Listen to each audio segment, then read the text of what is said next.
या ऑनलाईन क्लासमध्ये सर्व बी-ए सेकंड इयरच्या मुलांचं या ठिकाणी स्वागत करतो. विद्यार्थी मित्र हो, आजच्या तासाला आपल्याला चलन घट, डिफ्लेशन हा टॉपिक पाहायचा आहे. यापूर्वीच्या तासाला आपण चलन वाढ, इन्फ्लेशन हा टॉपिक बघितलेला आहे. चलन वाढ म्हणजे अतिरिक्त पैशाचा पुरवठा जेव्हा कमी वस्तूंचा पाठलाग करतो त्याला चलनवाढ आपण म्हटलेलं आहे किंवा चलनवाढीमध्ये पैशाचं मूल्य घटत असतं. तर चलन घट हा प्रकार अगदी उलट आहे, विरुद्ध आहे. चलनवाढीच्या अगदी विरुद्ध आहे. म्हणजे अतिरिक्त पैशाचा पुरवठा जेव्हा होतो तेव्हा चलनवाढ घडून येते. तर चलन घट म्हणजे जेव्हा पैशाचा पुरवठा कमी होतो तेव्हा चलन घट घडून येते. म्हणजे कमी पैशाचा पुरवठा जास्त वस्तू पाठलाग करतात अशा प्रकारची स्थिती. अगदी उलट चलनवाढीच्या अगदी उलट स्थिती चलन घटीमध्ये असते. म्हणजे जेव्हा अर्थव्यवस्थेमध्ये कमी पैशाचा पुरवठा जास्त वस्तूंचा पाठलाग करतो, तेव्हा चलन घट घडून येते आणि चलनवाढ केव्हा घडून येते? जेव्हा जास्त पैशाचा पुरवठा कमी वस्तूचा पाठलाग करतो. असं उलट स्थिती असलेली आपल्याला दिसून येते. चलन घट म्हणजे वस्तूच्या किमती कमी होणे आणि चलनवाढ होणे म्हणजे वस्तूच्या किमती वाढणे. जेव्हा किमती वाढतात तेव्हा पैशाची खरेदी शक्ती कमी होते आणि जेव्हा किमती घटतात तेव्हा पैशाची खरेदी शक्ती वाढत असते. बरोबर आहे. पैशाचं मूल्य वाढतं. जेव्हा किंमत घट असते, चलन घट असते तेव्हा पैशाचं मूल्य वाढतं. पैशाला महत्त्व येतं आणि चलनवाढीमध्ये पैशाचं मूल्य घटतं. पैशाला महत्त्व तेवढं राहत नाही. जसं की चलन घटीमध्ये ₹100त 10 वस्तू येत असतील, तर चलनवाढीमध्ये ₹100त 5ही वस्तू येत नाहीत. याला चलनवाढ किंवा चलन घट असं आपल्याला म्हणता येईल. हे दोन्ही टॉपिक आपल्या परीक्षेच्या अनुषंगाने महत्त्वाचे आहेत. दोन्ही टॉपिकमध्ये आपल्याला त्याच्या व्याख्या, कारणे, परिणाम आणि उपाय ह्या गोष्टी आपल्याला पाहायच्या आहेत. तर चलनवाढीच्या आपण ह्या सगळ्या गोष्टी पाहिटलेल्या. चलनवाढ म्हणजे काय? चलनवाढीच्या वेगवेगळ्या शास्त्रज्ञांनी केलेल्या व्याख्या पाहिटलेल्या आहेत. चलनवाढीची कारणे आपण पाहितलेली आहेत. चलनवाढीचे परिणाम आणि उपाययोजना देखील पाहितलेल्या आहेत. तेच आज आपल्याला तेच जवळपास मुद्दे आपल्याला थोड्या वेगळ्या शब्द बदल करून आज आपल्याला या ठिकाणी पाहायचे आहेत, ज्याला आपण चलन घट म्हणूया. चलन घट हा चलनवाढीच्या अगदी विरुद्ध प्रकार आहे. पैशाचा पुरवठा वाढल्यामुळे चलनवाढ होते, तर पैशाच्या पुरवठ्यात घट झाल्यामुळे चलन घट घडून येते. म्हणजे चलन घटीमध्ये पैशाचं मूल्य वाढतं आणि जिथं पैशाचं मूल्य वाढतं तिथं वस्तूच्या किमती कमी होत असतात. जसं की फिशरचा संख्यात्मक सिद्धांत आपण पाहितलेला आहे, की फिशर यांनी म्हटलेलं आहे, की अर्थव्यवस्थेत जेव्हा पैशाचा पुरवठा दुप्पट होतो, तेव्हा वस्तूच्या किमती दुप्पट होतात आणि पैशाचं मूल्य निमपट होतं. म्हणजे जिथं चलनवाढ असते तिथं पैशाचं मूल्य कमी असतं आणि या उलट जेव्हा अर्थव्यवस्थेमध्ये पैशाचा पुरवठा निमपट होतो, तेव्हा वस्तूच्या किमती ह्या आपण पाहतो, की पैशाचा पुरवठा निमपट झाला, की वस्तूच्या किमतीही निमपट होतात आणि पैशाचा पुरवठा आपण पाहतो, की म्हणजे पैशाचं मूल्य दुप्पट होत असतं. म्हणजे जेव्हा पैशाचा पुरवठा कमी होतो, तेव्हा किमती कमी होतात आणि जेव्हा पैशाचा पुरवठा वाढतो, तेव्हा किमती वाढतात, असं आपल्याला दिसून येईल. आणि जेव्हा जिथे किंमत वाढते, तिथं पैशाचं मूल्य कमी होतं आणि जिथं किंमत घटते, तिथं पैशाचं मूल्य वाढतो. तर अशा प्रकारे आपण पाहतो, की फिशर यांनी चलन संख्यामान सिद्धांत मांडलेला आहे. म्हणजे पैशाचं मूल्य हे कशावर आधारित असतं, तर पैशाच्या पुरवठ्यावर आधारित असतं, असं फिशरने म्हटलेलं आहे. आणि त्यानुसार आपल्याला अर्थव्यवस्थेमध्ये चलनवाढ किंवा चलन घट असले दिसून येते. साधारणपणे असं लक्षात येतं, की आपण पाहिलं यापूर्वी चलनवाढीच्या ह्याच्यामध्ये, की अर्थव्यवस्थेला काही प्रमाणात चलनवाढ ही विकासाला अनुकूल असते. जसं की आपण पाहिलं, की पहिले चलनवाढीचे काही प्रकार पाहिलेले आहेत. म्हणजे रांगती चलनवाढ, चालती चलनवाढ ही अर्थव्यवस्थेच्या विकासाला पूरक असते. कारण आपण पाहतो, की अर्थव्यवस्थेमध्ये संयोजकाकडून उत्पादनाचे घटक एकत्रित करून आपण पाहतो, की नैसर्गिक साधनांवर प्रक्रिया करून उत्पादन केलं जातं, की उत्पादन यासाठी केलं जातं, की नफा मिळावा, 4 पैसे मिळावेत या अनुषंगाने. नफ्याच्या अपेक्षेपोटी आपण पाहतो, की अर्थव्यवस्थेमध्ये उत्पादनाची प्रक्रिया सुरू होत असते आणि जोपर्यंत नफा मिळतो, तोपर्यंत अर्थव्यवस्थेमध्ये विकासाची पूरक स्थिती असते.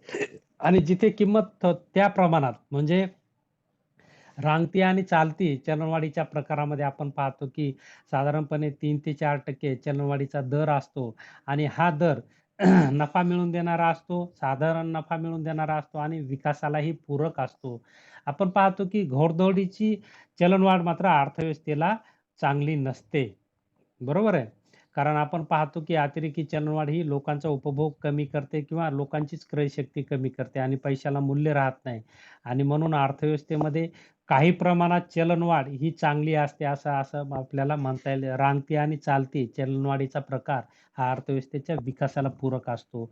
परंतु आपण पाहूया की चलन घट ही अर्थव्यवस्थेला चांगली नसते असं आपल्याला म्हणता येईल, की आपण पाहतो की अर्थव्यवस्थेच्या विकासामध्ये अडथळे निर्माण करतात. कारण चलनघट जिथे असते, तिथे आपण पाहतो की उत्पादकाला नफाच मिळत नाही आणि उत्पादकाला जर नफा मिळत नाही, मिळणार नसेल, तर उत्पादकाकडून वस्तूंचा पुरवठा होणार नाही आणि वस्तूचा पुरवठा नाही झाला, तर आपण पाहतो की सगळी अडचण निर्माण होते, उपभोग घटेल.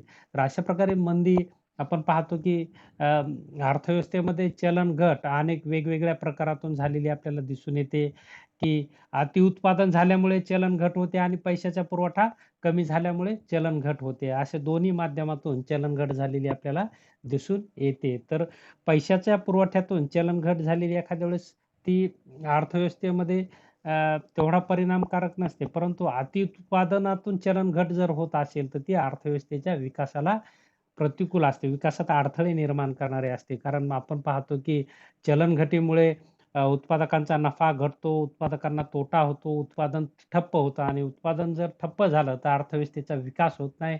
अ, तर या माध्यमातून आपल्याला चलनघट ही देशाच्या विकासामध्ये अडथळे निर्माण करते, असं आपल्याला म्हणता येईल. आणि म्हणून चलनघट जास्त अतिरेकी चलनघट परवडत नाही. कारण आपण पाहतो की चलनघटीमुळे गुंतवणूक होत नाही आणि गुंतवणूक नाही झाली तर देशात रोजगार निर्माण होत नाही. रोजगार निर्माण नाही झाला तर लोकांचं उत्पन्न कमी होतं. उत्पन्न कमी झालं तर लोकांचा उपभोग घटतो.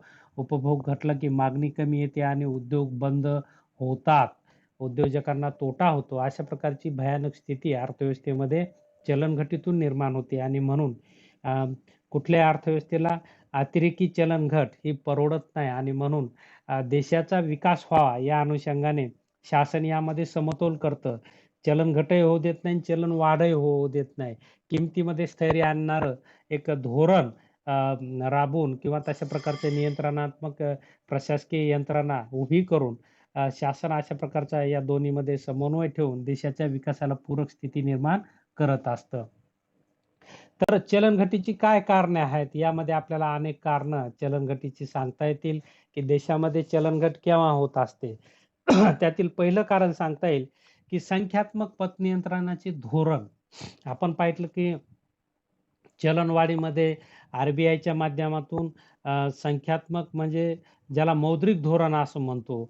मौद्रिक धोरणाच्या सहाय्याने आर-बी-आयकडून चलनवाढीवर नियंत्रण मिळवलं जातं. परंतु त्याचा परिणाम असा होतो, की हे धोरण जर अतिरेकी झालं, त्याचे हे दीर्घकाळ असंच ठेवलं किंवा रेट जर खाली आणले, तर आपल्याला असं दिसून येतं, की त्यातून चलनघट होण्याची समस्या निर्माण होते. म्हणजे संख्यात्मक जसं की आपण पाहतो, की बँकेचे व्याजदर जर वाढवले आर-बी-आयने, तर लोकं कर्ज घेणार नाही. कर्ज नाही घेतलं तर अर्थव्यवस्थेत पुरवठाच येणार नाही आणि पैशाचा पुरवठा अर्थव्यवस्थेत होणार नाही. तर आपण पाहतो पैशाचा पुरवठा कमी झाला तर अ, वस्तूच्या किमती कमी होतात. त्यामधून चलनघट होते आणि अशा प्रकारची एक स्थिती अर्थव्यवस्थेमध्ये चलनघटीची संख्यात्मक जी पतनियंत्रणाची साधने आहेत. आपण पाहतो की आर-बी-आय बँक दर असेल, खुल्या बाजारात कर्जरोख्यांची खरेदी-विक्री असेल, त्यानंतर रोख राखीव निधी असेल, यामध्ये वाढ करून शासन काय करतं, की मग अर्थव्यवस्थेतील पैशाचा पुरवठा काढून घेतं आर-बी-आय आणि पैशाचा पुरवठा काढला, पैशाचा पुरवठा कमी झाला, की चलनघट घडून येत असते. त्यानंतर दुसरं धोरण, आता हे संख्यात्मक पतनियंत्रणाचं धोरण रिझर्व्ह बँकेमार्फत राबवलं जातं. अल्पकालीन ज्याला आपण धोरण असं म्हणूया, मौद्रिक धोरण असं म्हणूया. आता एक दीर्घकालीन किंवा मध्यमकालीन ज्याला आपण म्हणूया, की त्याही धोरणाचा यावर परिणाम होतो. चलनघट त्यातूनही घडून येते. त्यामध्ये करविषयक धोरण ज्याला आपण वित्तीय धोरण असं म्हणूया, की शासन वित्तीय धोरणाच्या माध्यमातूनही देशामध्ये चलनघट ही घडवून आणतं. ज्यामध्ये आपण पाहतो, की कराचे प्रकार वेगवेगळे असतात आणि कराचे दर जर गव्हर्नमेंटनं वाढवले, टॅक्सेसचं प्रमाण वाढवलं तर लोकांच्या हाती पैसा राहत नाही आणि लोकांच्या हाती पैसा नाही आला तर लोकांकडून मागणी कमी येते. मागणी कमी झालं तर अर्थव्यवस्थेमध्ये चलन घट होते. मागणीअभावी वस्तूची किंमत कमी होते आणि त्या किमतीला आपण चलन घट असे म्हणतो. म्हणजे कर विषयक धोरणही म्हणजे चलन घट घडवून आणतं असं आपल्याला म्हणता येईल. कराचे दर वाढून अर्थव्यवस्थेमध्ये शासन चलनघट घडवून आणतं. त्यानंतर कर्ज उभारणी करून आपण पाहतो की शासन विकासासाठी शासनाला मोठ्या प्रमाणात पैसा लागत असतो आणि देशात जर भाववाढीची स्थिती असेल तर ती कमी करण्यासाठी चलनघट घडवून आणण्यासाठी लोकांकडील पैसा शासन कर्ज म्हणून घेतं. कर्ज रोखे आपण पाहतो की अशा प्रकारे शासन विक्रीस काढतं आणि ते आपण पाहतो की लोक ते खरेदी करतात आणि त्या माध्यमातून तेवढा पैसा शासनाकडे जमा होतो आणि कर्ज रोख्याच्या माध्यमातून शासन कर्ज उभारतं आणि तेवढा पैशाचा पुरवठा कमी होतो आणि पैशाचा पुरवठा कमी झाला की अर्थव्यवस्थेत चलनघट घडून येते. आपण म्हणजे देशांतर्गत चलनघट घडवून आणण्यासाठी शासन मोठ्या प्रमाणात बँकांकडून, लोकांकडून कर्ज उभारणी करतं आणि अतिरिक्त पैसा अर्थव्यवस्थेतला काढून घेतं आणि त्यातून चलनघट झालेली आपल्याला दिसून येते. त्यानंतर पतनियंत्रणाचे अतिरेकी स्वरूप हेही चलनघट घडवून आणतं. आपण पाहिलं की पतनियंत्रण बँक दर असेल, त्यानंतर कर्ज रोख्यांची खरेदी विक्री असेल, त्यानंतर राखीव निधीचं प्रमाण असेल, याचं जर अतिरेकी स्वरूप झालं, समजा बँक दर वाढवले तर कर्ज घ्यायला महाग पडेल, कर्जाचे व्याजदर वाढतील आणि कर्जाचे व्याजदर वाढले की लोक कर्ज घेणार नाहीत आणि अर्थव्यवस्थेमध्ये कर्ज न घेतल्यामुळे मग पैशाचा पुरवठा कमी होतो. पैशाचा पुरवठा कमी झाला की चलनघट घडून येते. अशा प्रकारे म्हणजे पतनियंत्रणाच्या साधनांचा अतिरेकी वापर जर झाला तर अर्थव्यवस्थेमध्ये पतनियंत्रण घडून येतं. तसंच रोख राखीव निधीचं प्रमाण बँकांना आरबीआयकडे काही प्रमाणात रोख राखीव निधी ठेवावा लागतो. समजा सुरुवातीला हा 10% असेल आणि हा 20% केला तर तेवढा 10% पैसा विविध बँकांचा आरबीआयकडे जमा होईल. म्हणजे अर्थव्यवस्थेतून तेवढा पैसा आरबीआय काढून घेते. म्हणजे पैशाचा पुरवठा कमी होतो आणि अर्थव्यवस्थेत पैशाचा पुरवठा कमी झाला तर चलन घट घडून येते असं आपल्याला म्हणता येईल. त्याचबरोबर कर्ज रोख्यांच्या खरेदी विक्रीतून अर्थव्यवस्थेत आरबीआय अर्थव्यवस्थेतला पैशाचा पुरवठा कमी करतं किंवा त्यानुसार त्यामध्ये बदल करण्याचे या धोरणाच्या माध्यमातून प्रयत्न केले जातात. तर या धोरणाचं अतिरेकी स्वरूप झालं, की आपण पाहतो की देशामध्ये चलनघट निर्माण होते. त्याचबरोबर सरकारची असमर्थता हे एक आपल्याला कारण सांगता येईल, की सरकारच्या माध्यमातून आपण पाहतो की काही ठिकाणी सरकारलाही सरकारी उपाययोजना करूनही तिथे रिस्पॉन्स मिळत नाही. आपण पाहतो की विशेषतः मंदीच्या काळात आपण पाहतो की जागतिक मंदी जर घडून आली, तर त्यामध्ये वस्तूला मागणीच येत नाही आणि वस्तूला मागणी नसेल तर त्या ठिकाणी वस्तूच्या किमती ह्या खूप कमी होतात आणि अशा परिस्थितीमध्ये सरकारने हस्तक्षेप करूनही चलनवाढ होत नाही किंवा आपण पाहतो की तशा प्रकारे चलनघट अर्थव्यवस्थेमध्ये निर्माण होते. देशात वस्तू आणि सेवांच्या व्यवहाराचे प्रमाण वाढत असताना त्या प्रमाणात पैशाचा पुरवठा वाढवणे आवश्यक असते. परंतु काही वेळा अशी परिस्थिती आढळून येते की व्यवहारांच्या प्रमाणाबरोबर सरकार चलनवाढ करण्यास असमर्थ ठरते. जसं की आपण पाहतो सुरुवातीला नोटाबंदी केली तिथं अर्थव्यवस्थेमध्ये नोटाच नव्हत्या. म्हणजे पैशाचं शॉर्टेज होतं आणि नोटा आणायला वेळ लागतो. ते काही म्हणजे पाहिजे तसं लगेच टाकलं, तयार केलं आणि टाकलं असं नाही. त्याला वेळ लागतो आणि आपण पाहतो की पैशाच्या पुरवठ्यात बदल करायला शासनाला वेळ लागतो. त्या बऱ्याच वेळा असमर्थता शासनाची होत असते आणि त्यातूनही चलनघट घडून येते. त्यानंतर आणखी एक चलनघटीचं कारण सांगता येईल की उत्पादनात होणारी वाढ. आपण पाहतो की जेबीसीचा एक बाजार सिद्धांत आहे पहा, की जेबीसीने नाही जेबीसीचा नाही बाजार सिद्धांत आपल्याला या ठिकाणी त्याचं उदाहरण देता येणार नाही, की आपण पाहतो की अर्थव्यवस्थेमध्ये मंदी का येते? तर मंदी अतिरिक्त उत्पादनातून येते. जिथं 10 वस्तू लागतात आणि 25 वस्तू तयार केल्या तर 15 वस्तूला मागणीच राहणार नाही. त्याला आपण मंदी असं म्हणतो. अत्युत्पादनाची स्थिती. आपण पाहतो की पुढे आधुनिक अर्थशास्त्रज्ञांनी जे-बी-शेच्या या सिद्धांतावर टीका केली आणि अर्थव्यवस्थेमध्ये आपण पाहतो की बचतीचा दर वाढला की तेवढा उपभोग कमी होतो आणि उपभोग कमी झाला तर अर्थव्यवस्थेमध्ये अतिरिक्त उत्पादन होतं किंवा अत्युत्पादन होतं आणि अत्युत्पादन झालं की त्याला मागणी येत नाही आणि मागणीअभावी आपण पाहतो की वस्तूच्या किमती कमी होत असतात आणि त्यातून चलन-घट घडून येते. म्हणजे उत्पादनात अतिरिक्त वाढ झाली तर चलन-घट घडून येते असं आपल्याला म्हणता येईल. अर्थव्यवस्थेत उत्पादनाचे प्रमाण सातत्याने वाढत असेल, त्यामुळे एकूण उत्पादनात होणाऱ्या मोठ्या प्रमाणात वाढ होते आणि वाढत्या उत्पादनाबरोबर मागणीचे प्रमाण वाढत नाही आणि कमी मागणी येते आणि त्यातून किंमत घट होते असं आपल्याला म्हणता येईल. तर किंमत घटीची ही काही कारणे आपल्याला सांगता येतील. त्याचबरोबर त्याचे काही परिणाम या ठिकाणी आपल्याला दिलेले आहेत. चलनघटीचे परिणाम. चलनघटीच्या परिणामाचं वर्गीकरण केलेलं आहे. आर्थिक परिणाम, सामाजिक परिणाम आणि नैतिक परिणाम. यामध्ये आर्थिक परिणामामध्ये आपल्याला काही मुद्दे दिलेले आहेत, की उत्पादनावरील परिणाम हा एक चलनघटीवरील परिणाम आपण पाहतो, की चलनघट झाली तर उत्पादनावर प्रतिकूल परिणाम होतो. अर्थव्यवस्थेमध्ये तसंच उत्पादन पडून राहतं मागणीअभावी. आपण पाहतो, की उत्पादनाला मागणी येत नाही आणि उत्पादनाला जर मागणी नसेल तर उत्पादनाला अर्थ राहत नाही आणि उत्पादनाला मागणी नसेल तर तो उत्पादकांना तोटा वाढतो आणि तोटा वाढला तर अर्थव्यवस्था अडचणीत येते असं आपल्याला दिसून येत नाही. त्यातून गुंतवणूक वाढत नाही आणि गुंतवणूक नाही वाढली तर रोजगार वाढत नाही. रोजगार वाढले नाही तर लोकांचं उत्पन्न वाढत नाही आणि लोकांकडे उत्पन्न नसेल तर लोकांची मागणी येणार नाही आणि मागणी नाही, मागणीअभावी आपण पाहतो की चलनघट घडून येते. अशा प्रकारचा एक भयानक परिणाम चलनघटीचा असलेला आपल्याला दिसून येतो, की म्हणजे डायरेक्ट रोजगार कमी करतो, उत्पादन ठप्प होतं असं आपल्याला म्हणता येईल.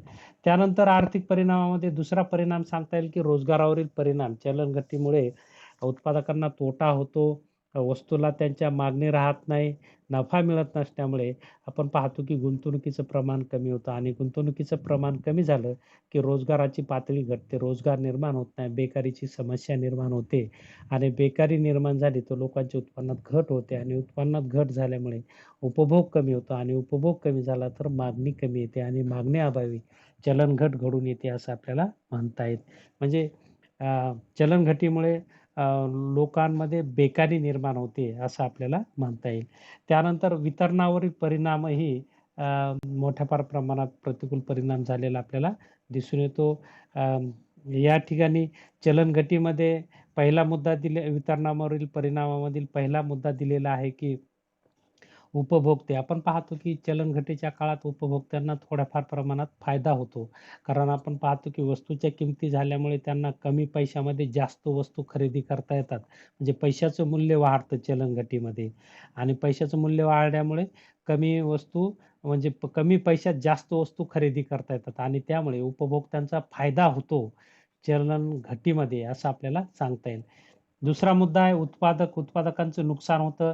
कारण उत्पादकाच्या जी वस्तू निर्माण करतो त्या वस्तूला किंवा मागणीच येत नाही, नफा मिळवून देणारी किंमत मिळत नाही आणि पर्यायाने आपण पाहतो की उत्पादकाचं नुकसान होतं. त्यानंतर शेतकऱ्याचंही नुकसान होतं.